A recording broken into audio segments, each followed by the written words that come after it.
All right, let's poll the group who watches regularly. Rex, you watch regularly. Thumbs up or thumbs down? Do you consider this show to have a lot of technical difficulties? Thumbs up, yes, a lot of technical difficulties. Thumbs down, no, not a lot. All right, Rex says we're good. All right, for regular viewers, almost didn't have a show tonight. I won't bore you with the details. And for those of you who are here for the first time, nothing's amiss. All good. Thank you for joining. This is Two-Way Tonight.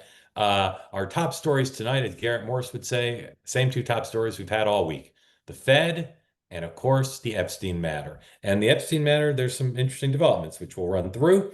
Lots going on Capitol Hill as well. Lots of stuff going on between the executive and legislative branches. And we'll run through all the news with our two great guests. And our two great guests tonight both hail from a Badger state, which is, as Brian will tell you, that's Wisconsin. On Wisconsin is a state fight song. And they have more taverns there than any other state per capita, I believe. At least that's what they claim. Sorry, having some technical difficulties. Sorry, fixing that. Anyway, our guest, Mark Bednar, Republican strategist, used to work for a Speaker of the House. And Brian Wolff, Democratic strategist, also used to work for a Speaker of the House. Two guests, both Wisconsinites, both deeply entrenched in their experience at the top levels of Capitol Hill. Couldn't be more fortunate to have them both here. They'll come in, we'll run through stuff. Oh, incredibly interesting stuff with the president's health. We may even lead with that just because it's so interesting, and some of you are sick of the Epstein story. And if you're here on the Two-Way platform, we'd love for you to participate. That's what makes us distinctive here. We have an ethos of peace, love, and understanding, of course, and that's distinctive, but there we go. Sorry, still working on my technical difficulties. But your questions, integral to the platform. So please, if you're here on the Two-Way platform, raise your hand. And if you're not on Two-Way, but you're watching on X or on YouTube, don't raise your hand. And if you'd like to participate, you can write things in the chat. Here's my recommendation. You may have heard me say this before. Don't put smack in the chat.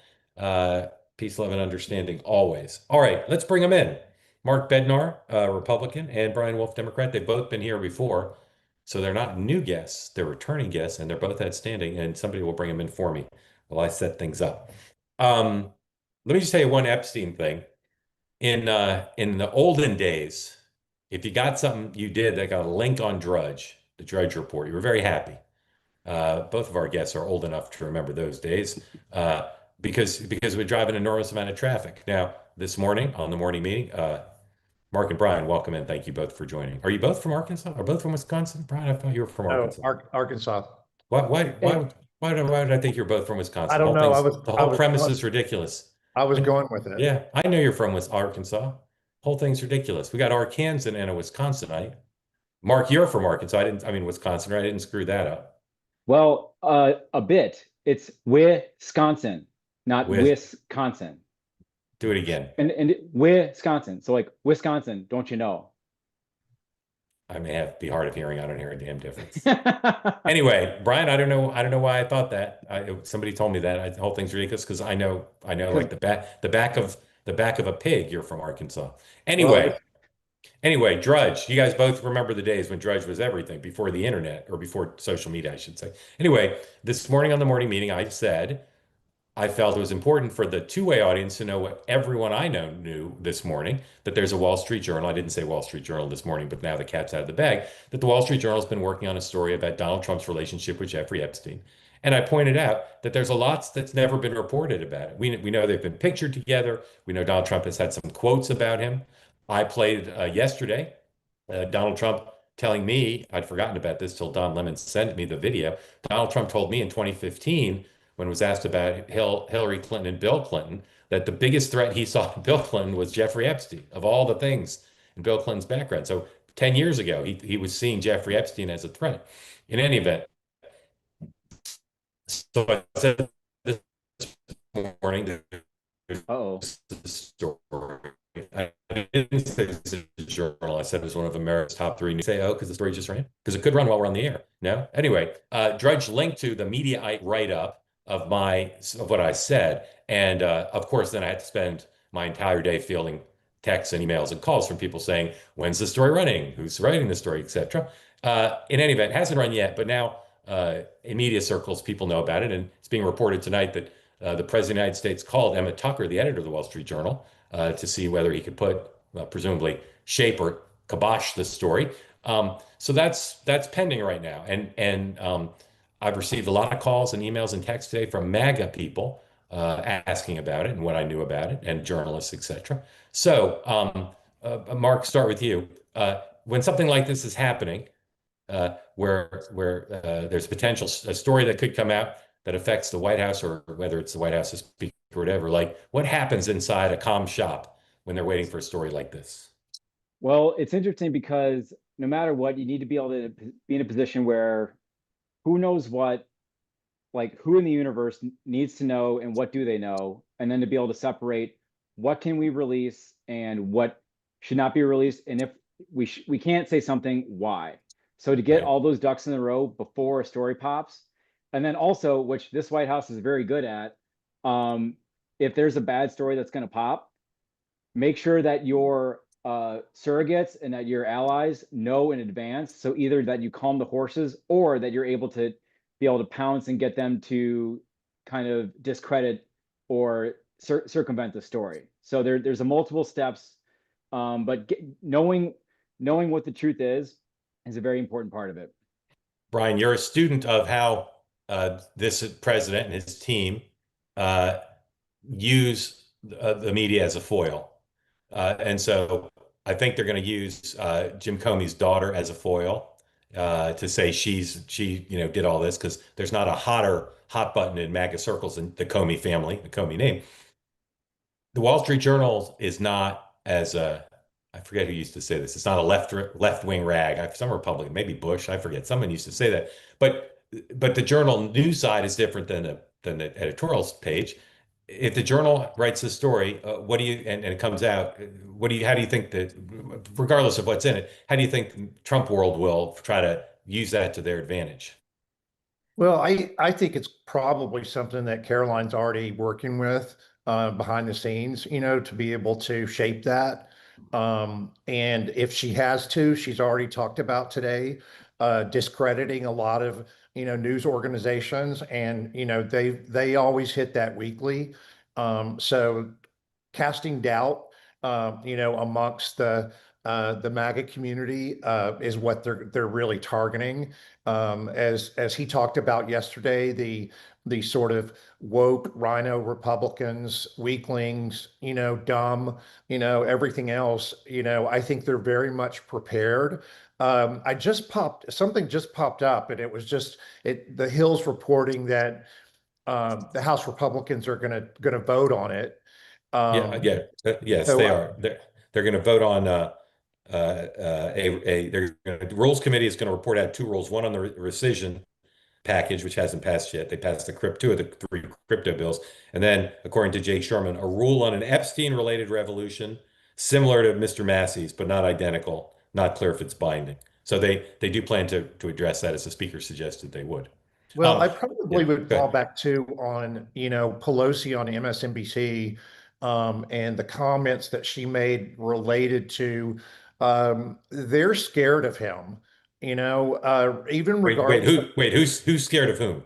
the, Republicans in the House, Republicans in the Senate, they're scared of this administration. They're scared of the president.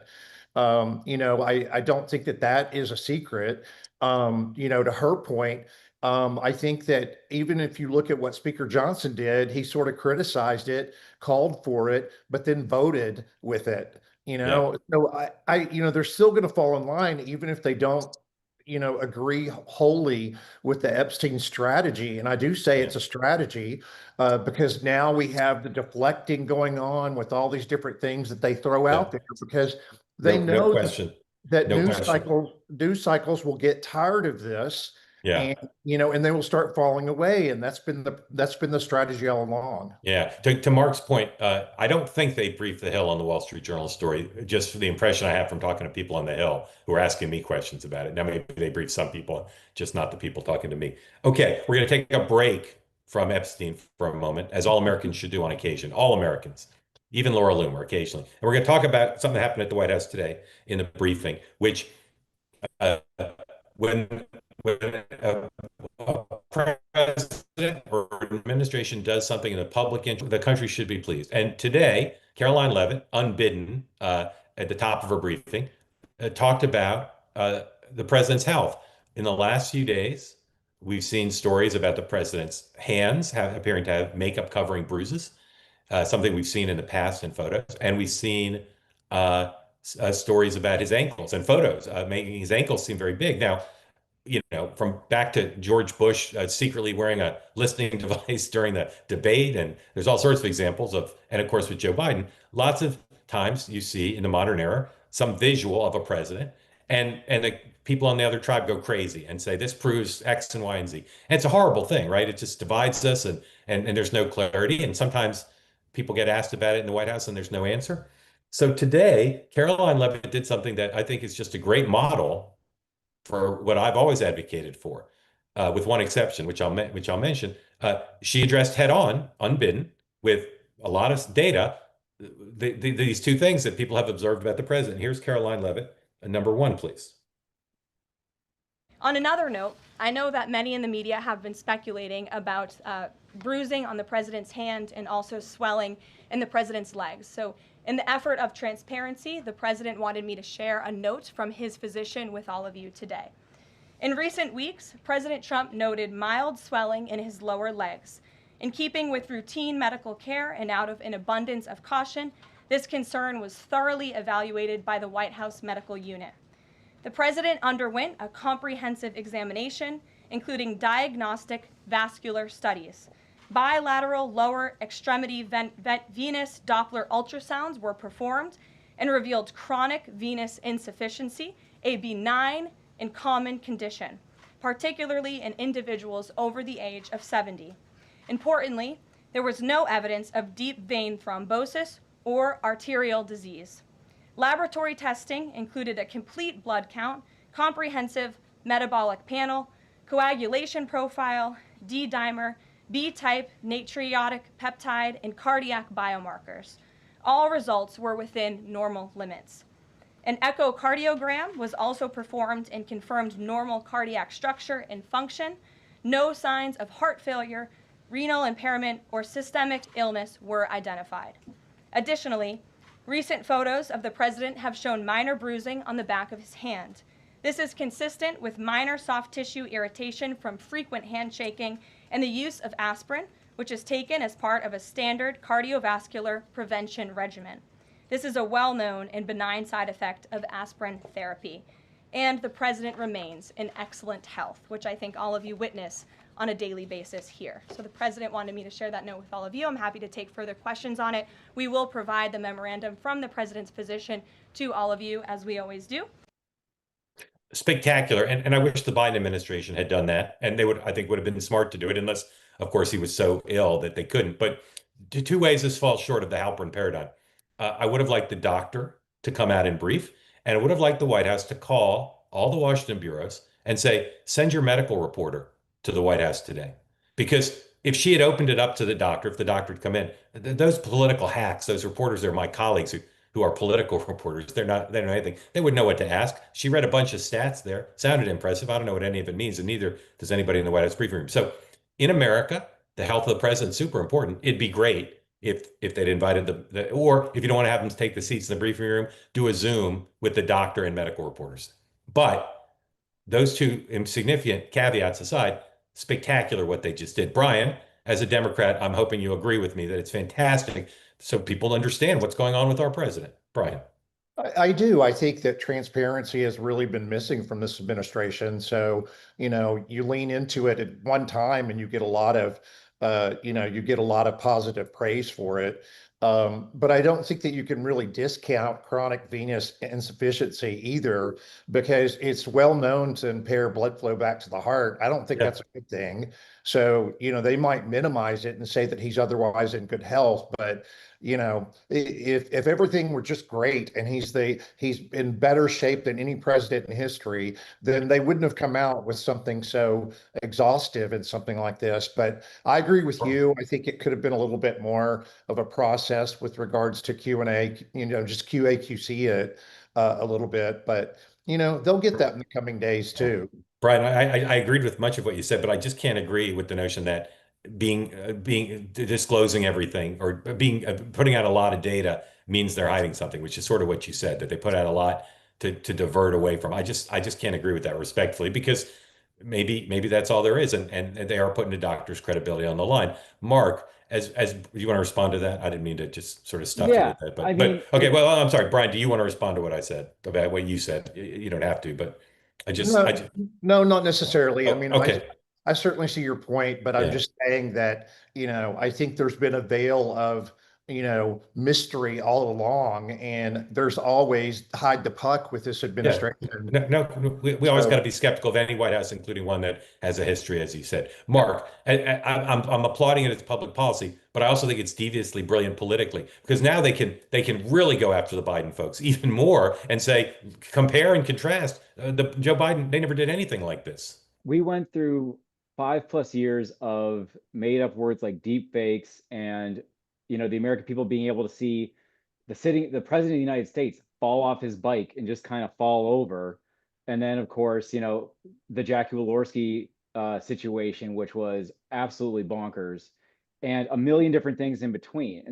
And the entire time, the entire Democratic establishment and largely the media and his inner circle, they defended him wholeheartedly. And so now this instance where we have an incident of minor bruising on his hand, and they say, oh, look, here's the medical reason for it. Like, that is a breath of fresh air. And especially like the White House knows President Trump, like, he's 80 years old too, right? So Yeah. like, for him to be able to say, like, I'm a spry, active guy who can continue to golf and work 24 hours a day, that's really important. And that inspires confidence, both, in his leadership, but also just like as you said, Mark, like the weight of the meaning of the health of the president is very important, and probably more cognizant to the American people now than it has ever been in our recent history. Yeah, I'll take issue with one thing you said. You ever ridden one of those bikes with the straps and the pedals? You ever ridden one of those? Not recently, no. All right, they're really hard to get off of. Like I understand how infirm he was and whatever, but you could fall on that thing with your feet in those Then, straps. then that's a I- bad comms job. That his team Well, should not have let him and a get off bad, the bike well, and a near bad, the and cameras. a bad advanced job too. I would never let him ride. I don't know if he typically rode that kind of bike. I feel passionate about this because I rode one once and I fractured 5 ribs because I didn't understand how to get off the thing. In any event, otherwise I agreed with you, and again I agreed, Brian, with what you said as well. All right, I see a lot of people, Sarah, Brian, Rex, you're saying, why aren't you talking about Epstein? Get back to Epstein. Well, we will right now. If you want to be in the conversation, please raise your hand. That was the break. That was the break. Caroline at the briefing also said this, number 2, that the president won't recommend a special prosecutor on Epstein. Now, I never had any indication there'd be a special prosecutor. I thought there might be someone designated, a lawyer, to investigate the thing and put out a report. But I think there's a bit of a red herring or whatever you want to call it. So anyway, they said that today at the briefing. Now, Mick Mulvaney, number 3. Mick Mulvaney, former House member. Mark, you probably worked with Mr. Mulvaney, I would guess. And then, of course, ran the OMB and was acting chief of staff for Donald Trump. According to the Daily Beast, he made a bombshell claim about the Epstein files. Well, here's his bombshell claim. I could say that in air quotes. Number 4, please, on Al Jazeera. You're saying you didn't see any of the video stuff, you weren't involved, this doesn't rise to the level of chief of staff or the White House, and yet you're confidently saying that Elon Musk is wrong and his name's not in the files. How do you know? No, I did. No, I absolutely didn't. In fact, I think if you go back and look at the tape, I said, I imagine that Donald Trump's name is in the file someplace. There's photographs of them together. Okay. So if there's a file someplace, which I assume there is. Trump says his name is not in anything. So he's lying. I could imagine. Why? There'd be photographs of him. But he said it's not him. I have to imagine his name is on the list someplace. He was a member at Mar-a-Lago. By the way, Trump kicked him out of Mar-a-Lago for being too weird. True story. I mean, he also said he's a terrific guy who likes younger women. So. All right, go back to the Daily Beast headline number 3. Mick Mulvaney wasn't saying he's in there. He kept saying, I imagine he's in there. I think this is a little hyped up. Either of you ever heard of the Daily Beast hyping up his story? Raise your hand. Sure. Okay. Now, Megyn Kelly is my guest on the new episode of Next Up, available now. We had a 30-minute conversation about the Epstein situation, and there's really almost nobody in the country I would wanted to talk to more than Megyn, because she understands Donald Trump, MAGA, the law, and the national environment, national mood. Great conversation. Here's what Megyn said. I recommend it to you. Here's what Megyn said about Pam Bawdy, number 5, please. The way you handle any sort of a quote scandal and they were sort of sitting with this 2-page memo, they must have realized it would create a quote scandal. Yeah. Is to not do a drip, drip, drip, but to put it all out there, put it out up front. Don't have, anything that can come back on you. Like, what about this? What about that? Stand there for hours on end, answering all the questions. And then at every point thereafter, you say, what more do you want from me? I did it. I gave you all the stuff. I sat there for 7 hours answering your questions. It's done. Let's move on. And then you have total credibility to do that. They've done the opposite. Like in the dark of night, a 2-page memo trying to put to bed a scandal his people created, his top people created. And Pam Bondi, as DOJ Attorney General, was fueling the fire for months on television. The nerve of that woman to think she could get away with that. I'm sorry, she's directly to blame for the trouble that Trump is in right now. And I really don't think Pam Bondi recovers from this. The base doesn't have the affinity for her that they have for Trump. And while Trump may be Teflon Don, the people around him aren't. And I do think her days are numbered. All right. Lastly, Mrs. Pelosi, Speaker Emirata. Is that the right way you say that? Brian's old boss.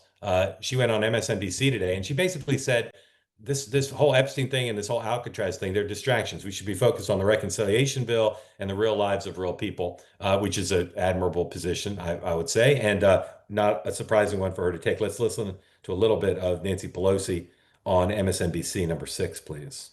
Is it your sense there's anything the president can do now to get his supporters to move off of the Epstein issue? Should he? Where do you land on this? Again, this is a distraction. This is a distraction. We have major issues right here with things we're voting on today in the Congress. Again, in terms of the rescission that the president and the Senate have sent back over us to cut all of these resources out of helping poor people throughout the world, to be America play its leadership role in soft power to keep us safe and to keep us healthy, so that we viruses know no boundary. And instead, we're talking about him, about this thing, and his own base has its own views of what the president should do. I'll leave it up to them to talk it out. Okay, Again, so she played it down. She played it Jeffrey down, Epstein. and then hold on, you can dump out of this. And then a little later, I'm not sure if she got some feedback or heat from the playing it down, but here's what she tweeted a little bit later in the day. You can put that up. You need the number, Sam. No, there you go. For reasons known only to him, Donald Trump is now refusing to appoint a special prosecutor in the Epstein case. After weeks of refusing to release the Epstein files, this week House Democrats voted unanimously to release the files. Republicans voted to keep them hidden. With deep respect for the victims, their trauma, and their privacy, everyone on the Epstein list must be held accountable no matter who they are. Release the files. I don't know if that's in contradiction to saying this is a distraction, but certainly if there were a special prosecutor, it would elevate the issue. If you don't think it's a distraction. Now, Punchbowl is reporting that the Rules Committee is now engaged in a inter-party shouting match over dealing with the rule on Epstein. And Mr. Scott, Republican, Mr. McGovern, Democrat, are yelling back and forth in the Rules Committee as they try to get the rule passed. So we'll keep monitoring that. All right, guys, I think I have one more thing to tell you about Jeffrey Epstein, and then I want to know what you think. No, that's it. Mark. That's it? That's it for now. Where are we? Where is this headed in terms of the president, the White House, waiting for this Wall Street Journal story, and in terms of Capitol Hill? Like, what are the next 4 shoes that you think will drop in this deal?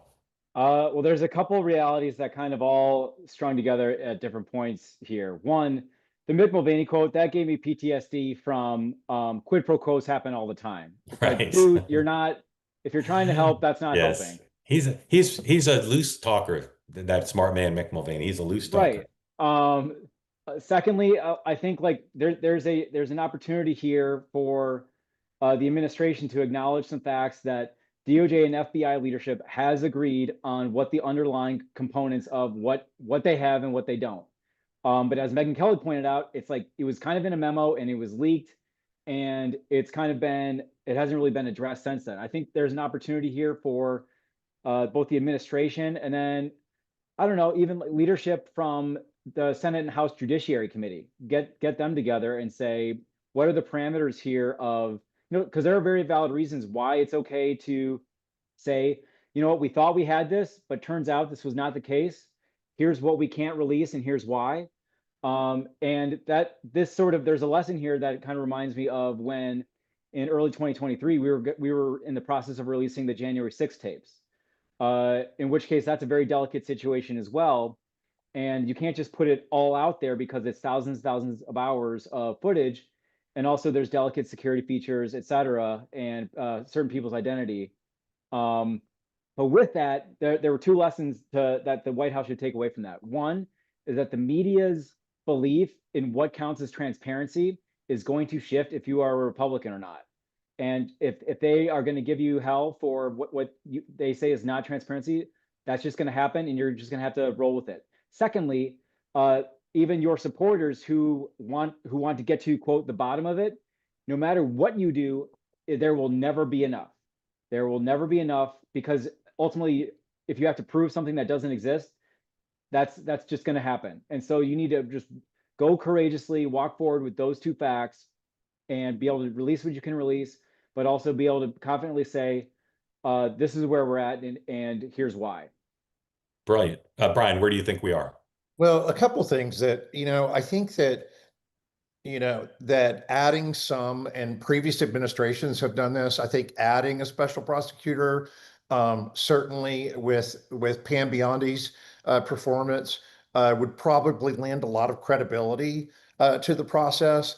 And it would literally shelve it, and they would do their work and come back, and that's the process. And I think that that's probably something, if there's no there, then no one should be scared of that official role and someone being called on to do that, with even the Trump supporters, calling it into question. I think that there's a lot of evidence there to be able to do this. I want to know, Mark, if you've talked in other in previous two-way conversations about Miss Maxwell. And is she really silent on this because she's been waiting to be pardoned? Something along that line. Everybody else has been pardoned. So is she thinking that I can't take that off the table, so I'm not saying anything for now?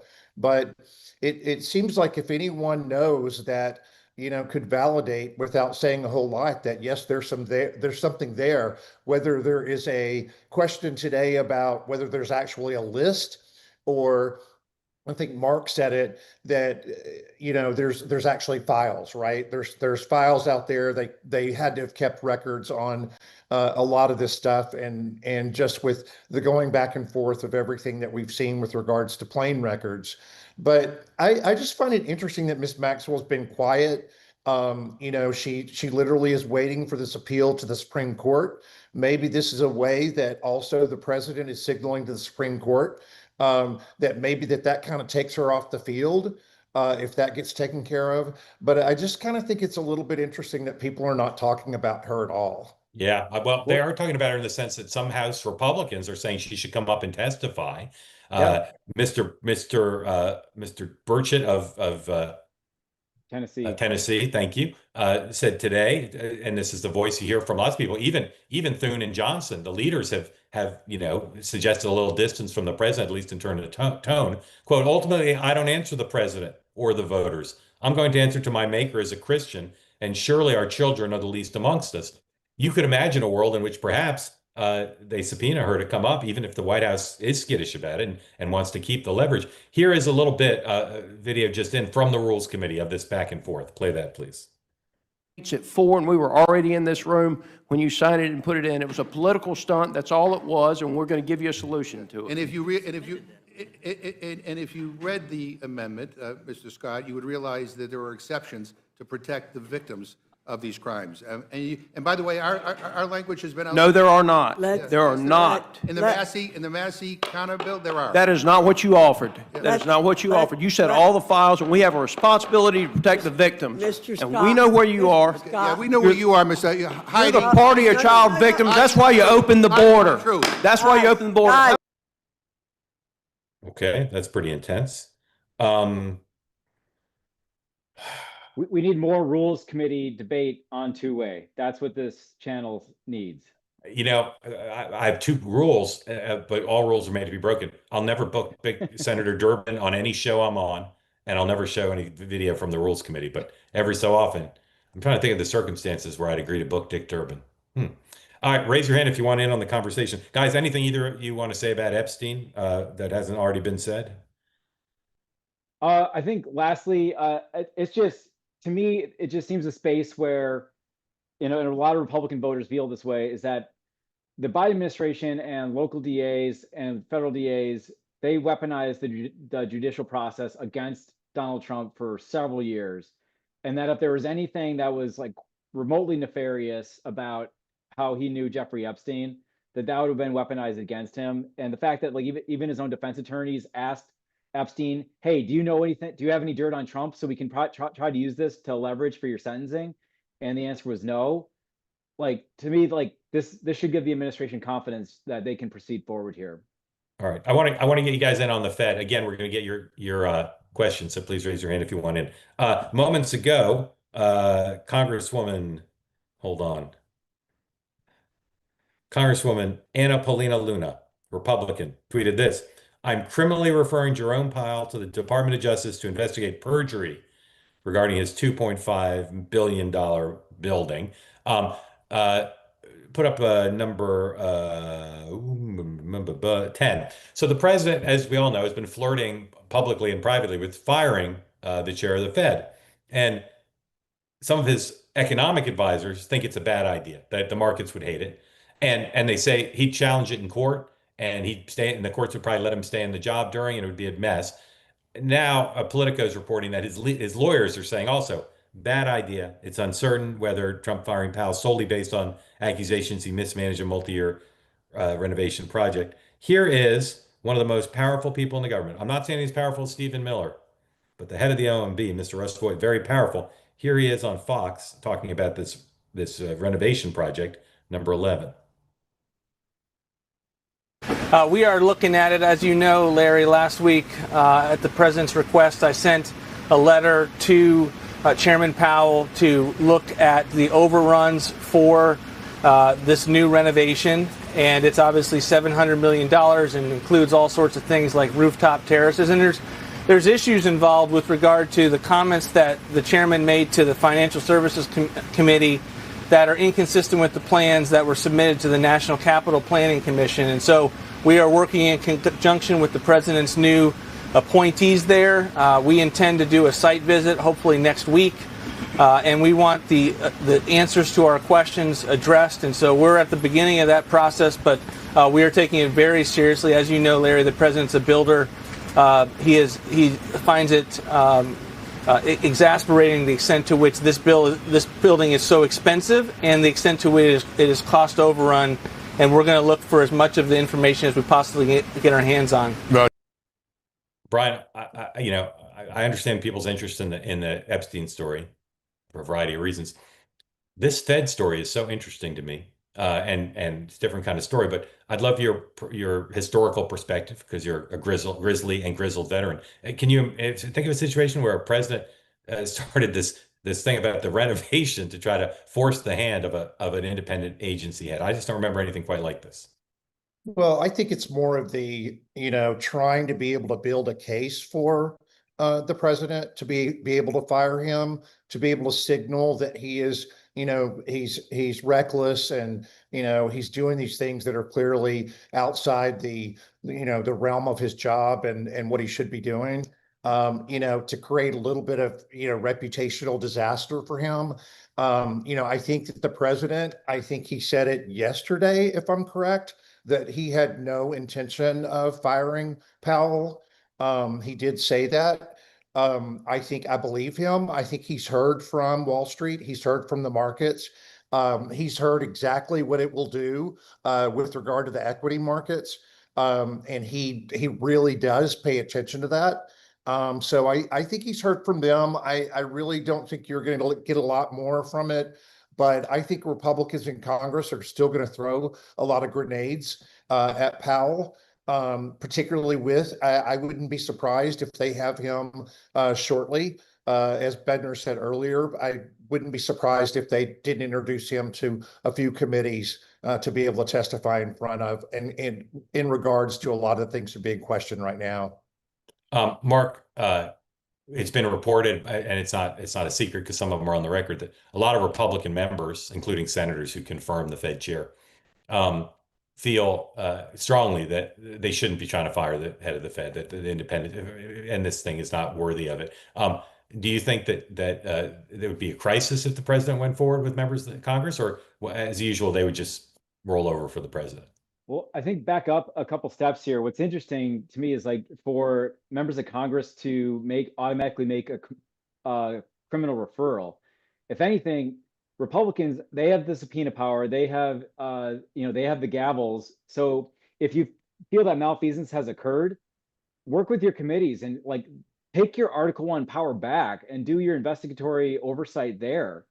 And then if you need to build a case, like take credit for building a case and, uncovering malfeasance. But, if not, and then now we're in kind of the space where you're asking the president to do something or not. I mean, it's pretty clear to me that Powell is a pretty good, like Trump likes to see him as a punching bag.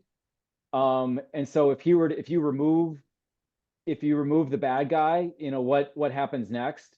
I think the president is keenly aware of that. And, I don't like bond markets aside. I just think like he likes Powell as a villain. Yeah. And to keep him around. Yeah. All right, let's bring folks in. Great. Love having you both on. You're just both so smart and experienced and measured. We like measured here. I know some places don't. Eric, welcome in. Thank you for joining.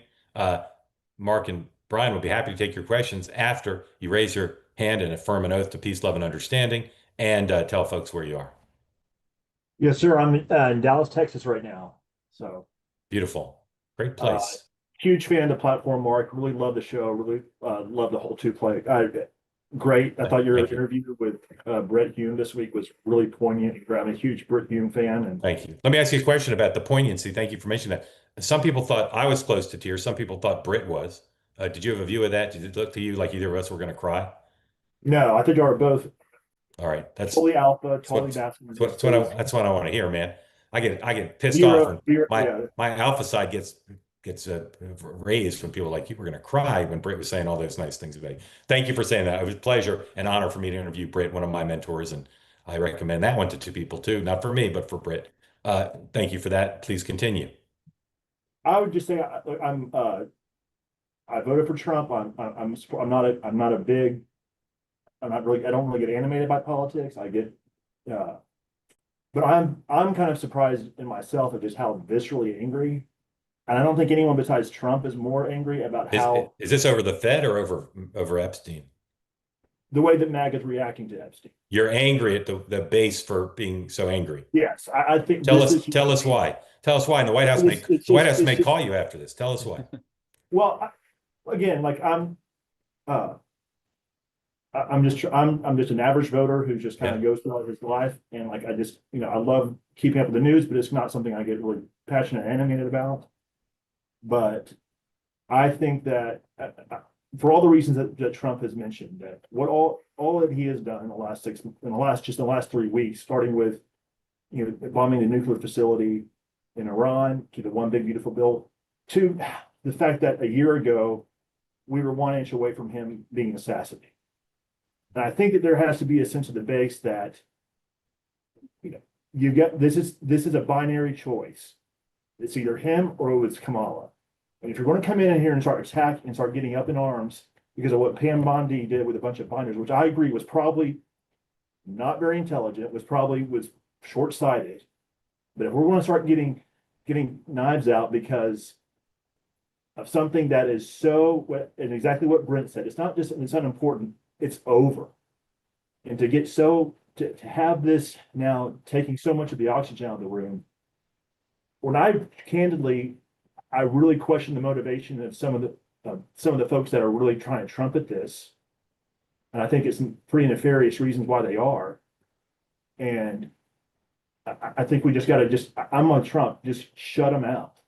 And, so my question is, I got two quick questions. Two is, to me, what's more critically, if there's a conspiracy here that we need to be thinking about and worrying about, we've had two staffers from Biden, his doctor and his wife's chief of staff, plead the fifth as part of the auto pin.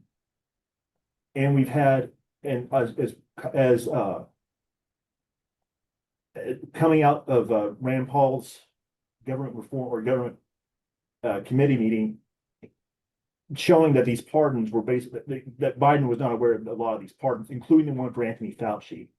And again, not to editorialize, but I don't know that there's any human being on the face of the earth who's done more to destroy and divide this country than Anthony Fauci.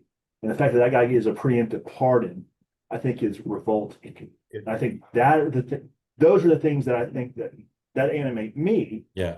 The idea that we're getting animated about something because we think someone may be a Mossad agent. Yeah. I find it's just completely back. Eric, I'm very grateful. I'm very grateful to you coming on and so articulately speaking for tens of millions, because I know there are tens of millions of people who agree with you. And that point of view is something I've rarely heard, except of course from the president himself. But with all due respect to the president, you were more measured and linear than he has been in dealing with this. Mark, do you have any question for Eric you'd like to ask?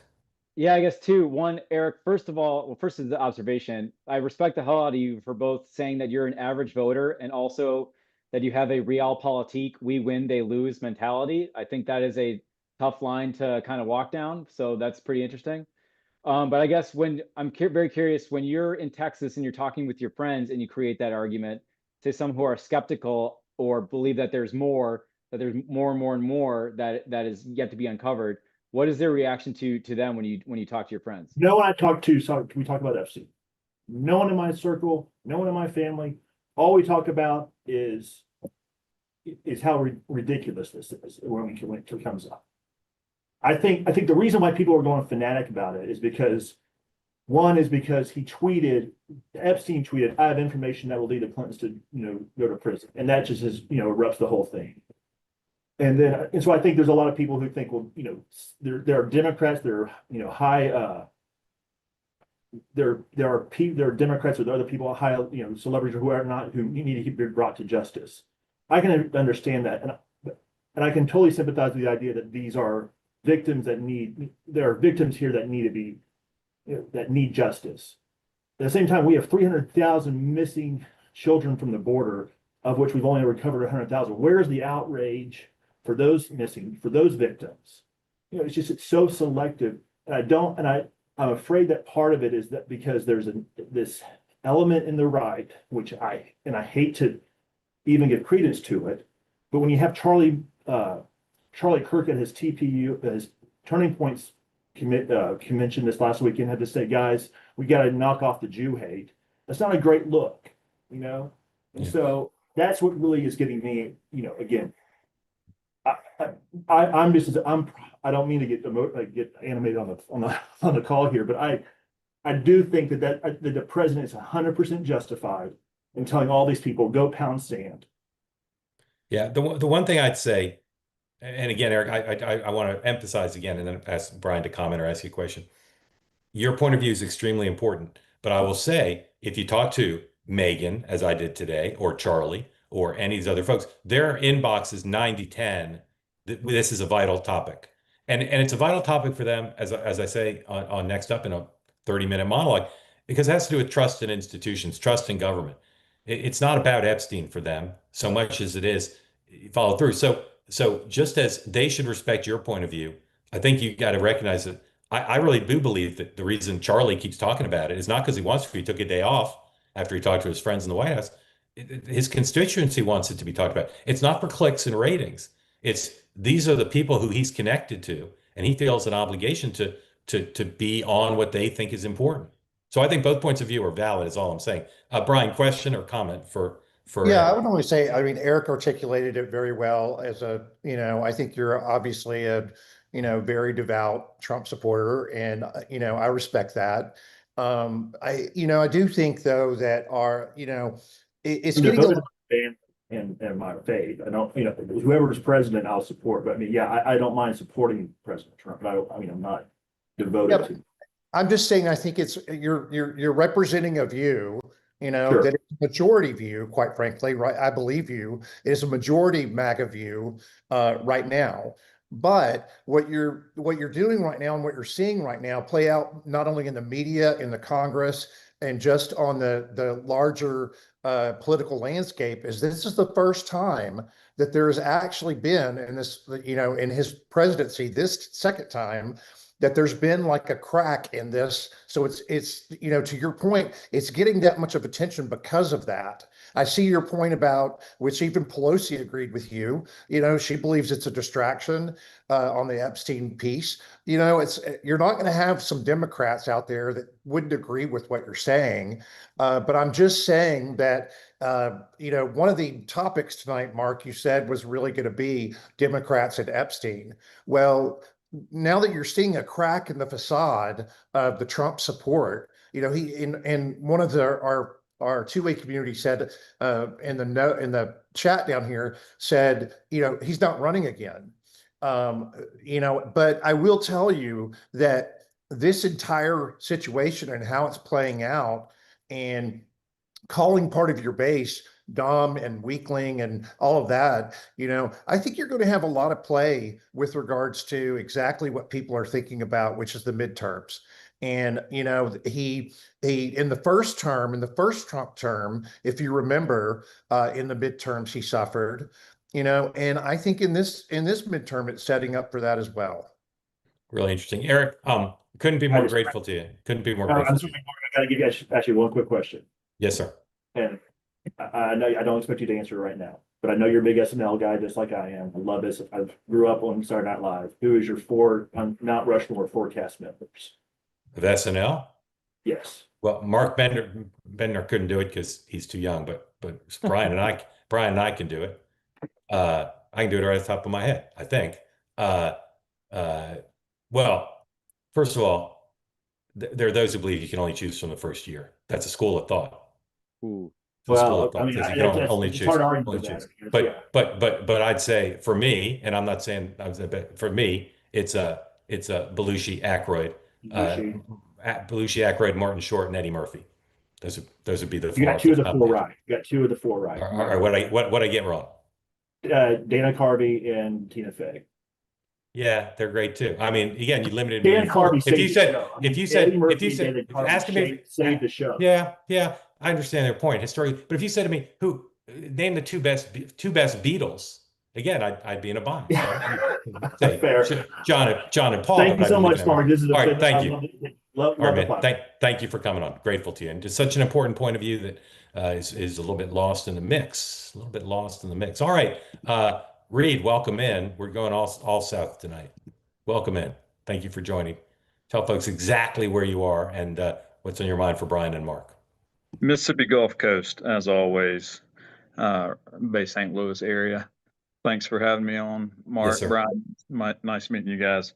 Eric, I appreciate your point of view. I think one of the reasons that Charlie remains so animated about it is because the young 20-year-olds that are, 20 to 30s during the pandemic, they had a lot taken from them and they're fired up. And when someone promises to do something and all of a sudden doesn't about face, that's pretty upsetting. And I think that extends into my generation of the 40-year-olds as well, who supported Trump, who want to see this. I thought Megyn Kelly's interview with Vicky Ward yesterday was really, really good to understand Epstein and Maxwell's relationship and business, twisted business organization that they had. And if there's a list, it's probably Maxwell's list, right? It's not. Let me stop you for a second. The Wall Street Journal story has just run.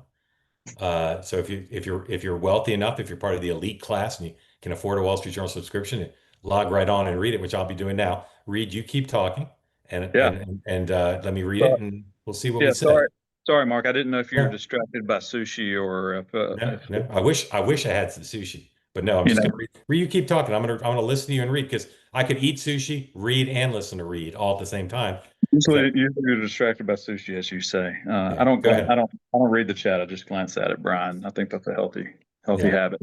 So I agree with you, but I think that the Trump base, while it's stoked about the way that Iran went and the big beautiful bill went and all of that, I think what they want to have is someone who's not going to lie to them, who's not going to do an about face like they did. And so I just can't help but think about, I know this is an extreme position, what Alex Jones might have hypothesized almost 2 weeks ago. What was Trump promised in order to back off? Was it to fulfill more of his agenda without much, if we can suppress this story, Democrats, we'll get out of your way, Trump, so that you can do this.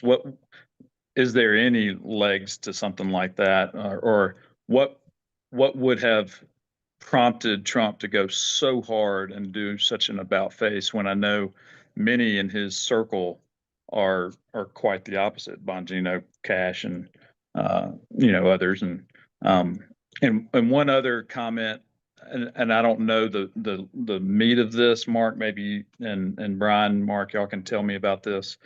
It wasn't that the Republicans voted not to support this Epstein thing that came out in the rules regulation. Is what they were voting down was giving up control of the floor and what bills can be released so that the Republicans can maintain that. That's what they really voted down. Am I wrong on that? I think the media has twisted that the Republicans squashed this Epstein release or support of the Epstein release. I'll shut up and let you guys respond to that.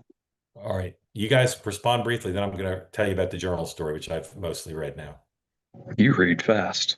No. First of all, I don't think Democrats would ever make that deal. The promise. Yeah. But also, they're not privy. Like they were privy to information with the Biden administration over the last 4 years, and in no way, shape, or form was any sort of leverage exerted over Trump. Like he became president again. Yeah. And furthermore, like as we've seen, like if Epstein never existed, they would not. They're not in the. It's not in their DNA right now to compromise. So I don't have any credence to that. All right. Let's get to the article. Reed, thank you. Sorry about the timing. Go ahead and put up the headline. So there's a few other little things in the story, but what the story is primarily about, here you see the headline. Jeffrey Epstein's friends sent him bawdy letters for a 50th birthday album. One was from Donald Trump. The leather-bound book was compiled by Ghislaine Maxwell. The president said the letter is, quote, a fake thing. So the president did a interview with the Journal on Tuesday, 2 days ago, to talk about the story. And basically what the story says is that the president contributed, it appears, to this book of kind of bawdy, ostensibly humorous letters in the book. And this is the letter. Here's what it says. The letter bearing Trump's name, and I'll tell you the president denies this, but the letter bearing Trump's name, which was reviewed by the Journal, is bawdy, like others in the album. It contains several lines of typewritten text framed by the outline of a naked woman, which appears to be hand-drawn with a heavy marker. A pair of small arcs denotes the woman's breasts, and the future president's signature is a squiggly Donald below her waist, mimicking pubic hair. The letter concludes, happy birthday, and may every day be another wonderful secret. In an interview with the Journal on Tuesday evening, Trump denied writing the letter or drawing the picture. Quote, this is not me. This is a fake thing. It's a fake Wall Street Journal story, he said. I never wrote a picture in my life. I don't draw pictures of women. It's not my language. It's not my words. He told the Journal he was preparing to file a lawsuit if it published an article. I'm going to sue the Wall Street Journal just like I sued everyone else. Now, again, there's some other small things in the story, and there's other letters in there alleged, signed by Leslie Wexner, the billionaire, Alan Dershowitz, who says he doesn't remember this. Wexner declined to comment. There's no picture of this. Now, then it says, it isn't clear how the letter with Trump's signature was prepared. Inside the outline of the naked woman was a typewritten note styled as an imaginary conversation between Trump and Epstein, written in the third person. Mark, are you enjoying my reading of this? No? Let me get some bongos. Okay. Voiceover. There must be more to life than having everything, the note begins. Donald, yes, there is, but I won't tell you what it is. Jeffrey, nor will I, since I also know what it is. Donald, we have certain things in common, Jeffrey. Jeffrey, yes, we do, come to think of it. Donald, enigmas never age. Have you noticed that? Jeffrey, as a matter of fact, it was clear to me the last time I saw you. Trump, a pal is a wonderful thing. Happy birthday, and may every day be another wonderful secret. I said this morning on the morning meeting that what's known about the contours of their relationship is so limited. It's so limited. When did they meet? How did they meet? How much time did they spend together? Did they have any business dealings? Where did they spend time? It's very, very sketchy. And obviously, I'll tell you my first reaction to this, and then I'd like to hear from Brian and Mark briefly so we close. My first reaction to this is people are going to take from this, if it's authentic, that the relationship was closer than the president has tried to frame it as. Brian. Well, I think this is a little bit more of what the president has consistently done, which is just to be able to deflect. Please, we everybody watched the Access Hollywood interview. We know what we know what the banner is about. It's I don't think it's any secret what the phrasing of that letter, what it was meant to say and what it means. But I think he has a large trail of evidence behind him. But the president always says that he either deflects and says, "Oh, that's the Democrats created that problem," or it's all fake, and that's the way he does it. So he's consistent, at least as far as I can say, he's consistent.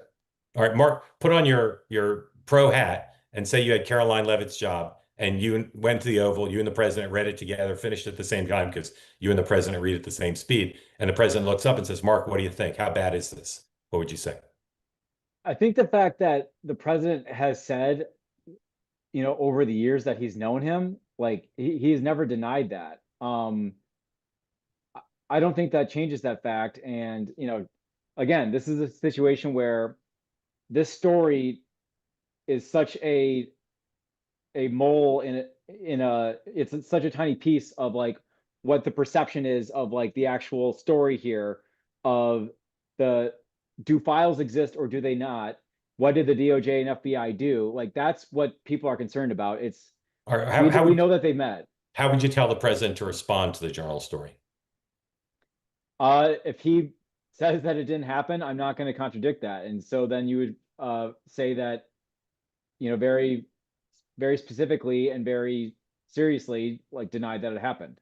And what if the thing comes out? Because again, the journal doesn't seem to have the actual document. What if it's clearly his signature? I mean, look, let me ask you this. Let's say you're the president's secretary and he says, "Mark, it's not mine." Would you press him? Would you say, "Mr. President, if we go down this road and say this is fake," which is what he's saying, "it better be fake. There better not be any authentication. We better not find some assistant of yours saying, 'Yes, I helped him prepare it.'" So would you tell the president we only should do this if it's true, or would you just trust the president? I think you can do both. Like, that's crisis comms 101. It's, "Mr. President, I believe you, but also we need to figure out where angles of attack going to come from, and we need to figure out how to mitigate that." I don't think that those are incompatible. But why wouldn't he just say what Alan Dershowitz said? You could just come out and be able to say, as in triaging the situation, you could just say that, "I don't recall writing a letter like that." A quarter century. I don't recall, but it was a quarter century ago. It doesn't put him in any place with regards to now people are going to be digging, to find if that were really true, and is that his signature? Yeah. I agree with that. I think he's put himself in a dangerous position because I have to say my spidey sense is it's authentic. That'd be my spidey sense, but my spidey sense is it's authentic, and I say that in part because it fits in with the contours of what we know about the relationship. But also, I trust the journal. I read it quickly, but in my quick read, I don't know that they really were all that specific about the sourcing. But if Donald Trump says he's going to sue you, you better be sure that that thing's authentic. And so it's possible that the nature of the access they had to it led them to believe that it's authentic. You see what I'm saying? I don't think they'd publish that story if it was if there was a chance it was a forgery. Why wouldn't you go to everybody else that's in that book to be able to ask them? Well, I'm sure they have. I'm sure they have. But why was that enough? But here's the letter but here's the other thing. I believe it says in the story, this is in the possession of the government, this document. So it's possible that it was authenticated by the FBI, right? And then the president's going to be at crossways with the FBI. Great to have two sons of Wisconsin on with us tonight. Brian, And Mark, I love having you two on. Very grateful to you for spending the hour. Sorry we didn't get to folks with hands up, but had some breaking news to deal with. Thank you all for watching. Right now, turn over, watch Michael Moynihan with his guest Ben Smith of Semaphore, streaming now live on YouTube. No Zoom because they taped the show, but you can watch it now for the first time. Watch my interview with Megyn Kelly on Next Up, and my monologue, as I said, on why elites are so mistrusted for the last several decades, and that's the context in which the Epstein thing is happening. And then I'll see you at 9 a.m. tomorrow with Sean and Dan. It's Friday, so I'll have winners and losers of the week, as long with the regular show at 9 a.m. Thank you for watching, gentlemen. Thank you. Have a good evening.